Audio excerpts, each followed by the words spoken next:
With the advent of internet connection, players from all over the globe have experienced the wonders of the multiplayer online world. While it was possible for two people to engage in the same video game simultaneously, it required you to physically interface with the same system. Not to say that was a bad thing. I'm sure for many of us who grew up in the 2000s, we have fond memories of split-screen and party games like Mario Kart, Mario Party, Super Smash Bros., as well as co-op competitives such as Call of Duty, Halo, Street Fighter, Dragon Ball Z Budokai, Guitar Hero, so on and so forth.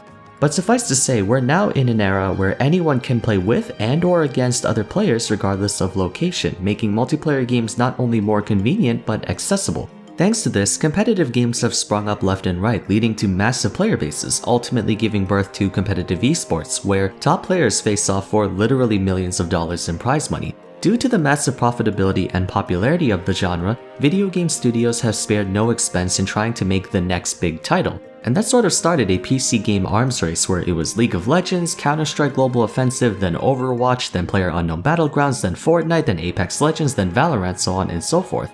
With so much history within the esports industry, I wanted to make a video discussing why PvP games are so addicting and why there's such an omnipresent aspect of the gaming community ever since. For some background, I currently go to University for Game Simulations Arts and Sciences, which is basically game design, with a double major in communications and media. In fact, right now I'm in my last semester. But during my time in college, I've taken a lot of classes related to game psychology and media psychology and marketing. Because of that, I've always been interested in why the gaming community is the way it is and how it grew to that point, which leads us to the making of this video.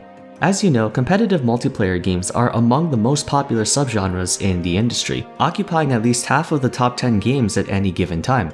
During the 2010s, it wouldn't be an exaggeration to say that probably everyone has played or is currently playing at least one competitive or PvP game. While there are subgenres on top of subgenres in the gaming world, all titles can be divided into two types: player versus environment and player versus player.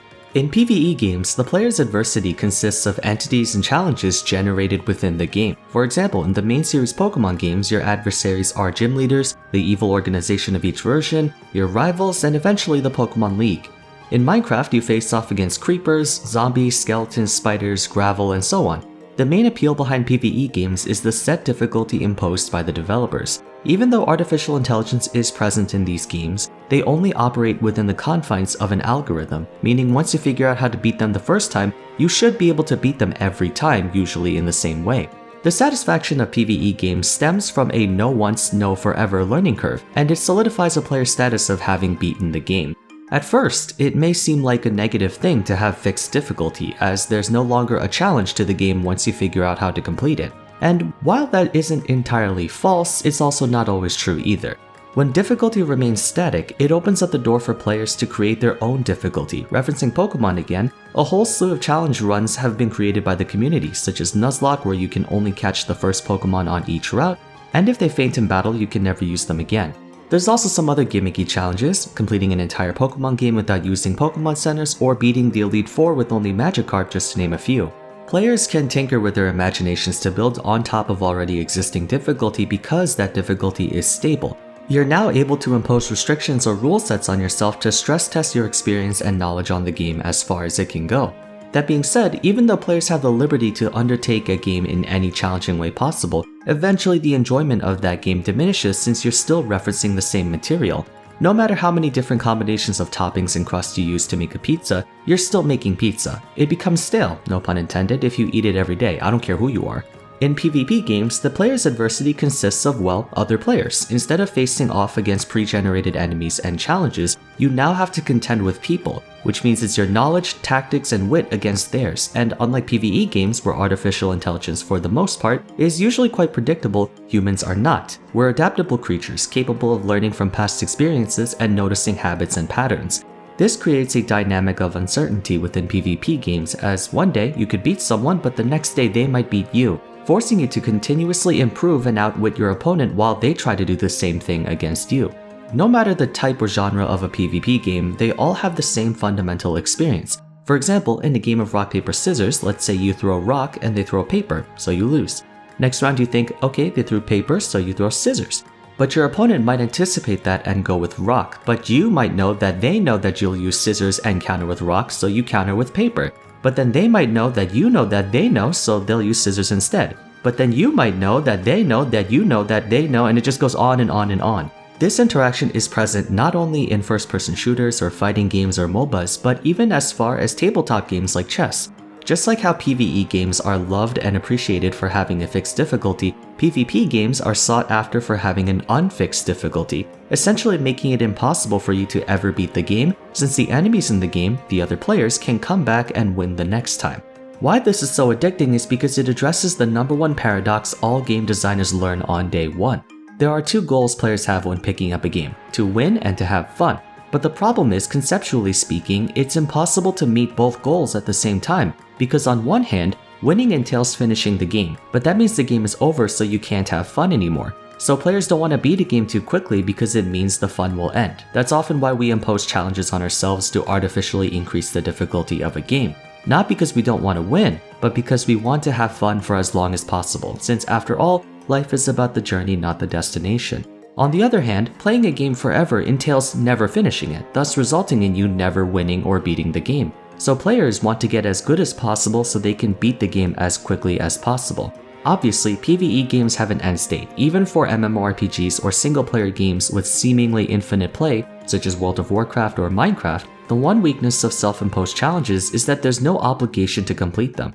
Players can simply choose to abandon their own rules and constraints the moment they feel like it's not enjoyable anymore. In PvP games, the challenge is thrusted upon the player, and while they technically can choose to opt out by simply not playing the game, there's a huge psychological difference between holding yourself back versus facing a stronger opponent. While not perfect, PvP games solve the dilemma of prioritizing victory or enjoyment to some extent. The inherent pressure and stress of your rivals and enemies surpassing you extrinsically motivates you to continue playing the game and getting better. That alone is not enough though. Even though the challenge will never go away, you still need things to fight with and a playing field. For many competitive games, there's often a cast of characters to choose from, and in other cases equipment to choose on top of that, leading us to the second reason PvP games are so addicting. It never feels like you're playing the game the exact same way. Even if randomness is present in single-player games, the overall game state remains the same. For example, in the Fire Emblem franchise, you have the freedom to choose what units to invest in and how to arrange your army, but the enemy's forces along with their equipment and such will stay the same. In PvP games, not only do you contend with enemies who can become smarter and more skilled, but there can be different characters, different items, different skills, different team compositions, greatly enhancing a game's replayability even if the environment in which they play in is unchanged, such as League of Legends. The only competitive battlefield is Summoner's Rift, and it hasn't fundamentally changed for over a decade, yet despite that, it never feels like any two games you play are exactly the same, since you could be playing the same champion, but your team and the enemy team may consist of totally different champions. Not only that, but you could be going up against completely different item builds which add on another layer of complexity to the game. For other genres like Fortnite, it's more than just everyone walking around with a handgun. You could build different structures, different barricades, even if you're in the same exact map. Everyone has access to different weapons to choose from, and not to mention different starting points since it's a battle royale game. Fighting games like Street Fighter and Soul Calibur may not have the variety of weapons, but they make up for it by having a plethora of different attacks and moves to choose from. Unlike most MOBAs, where characters have only 4 or 5 abilities, characters in fighting games have dozens of different combos and inputs they can employ to take out their opponent. And they're complex enough to where the same character can feel like two different ones depending on if they play offensively, defensively, straightforwardly, or evasively. This changing game state leaves very little room for monotony and vastly expands on a game's replayability, since most PvP games have hundreds of thousands if not millions of small factors that can create distinguishing experiences from game to game. The final charm of PvP games is that competition breeds prestige. Since there's no fixed difficulty, the benchmark for what defines a good player is up for personal interpretation. Most competitive games have rankings, such as Rocket League with Bronze, Silver, Gold, Platinum, Diamond, Champion, and Legend.